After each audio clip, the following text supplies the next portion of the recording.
Hello everyone, welcome to my channel, Cook with Mrs Umami. This is my homemade butter. Let's get started. All you have to buy is heavy cream. Big bowl for whisking the heavy cream. The electric whisk.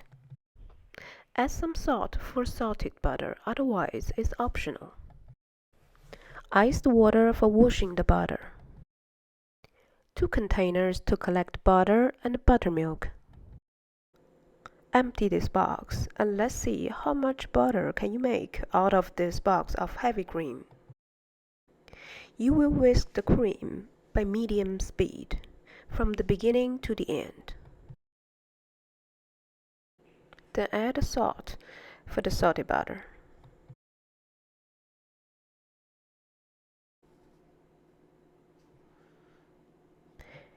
You will see this kind of dimple after 4 minutes. Continue whisking, not finished yet, and don't give up. After a while, you will see the result, and that is delicious. The cream is getting thicker and thicker. After 15 minutes whisking, you will expect some fluid coming out, meaning almost there. Here it is. The fluid and the butter are separating, and the fluid is buttermilk. It's time to wash the butter in the iced water.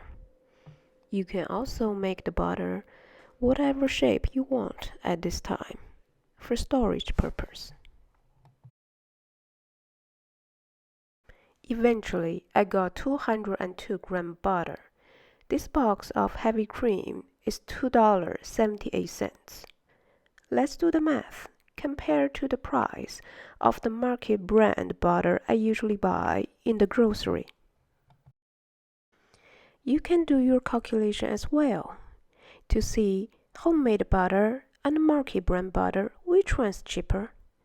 Of course, I didn't add my labor part, which is very expensive.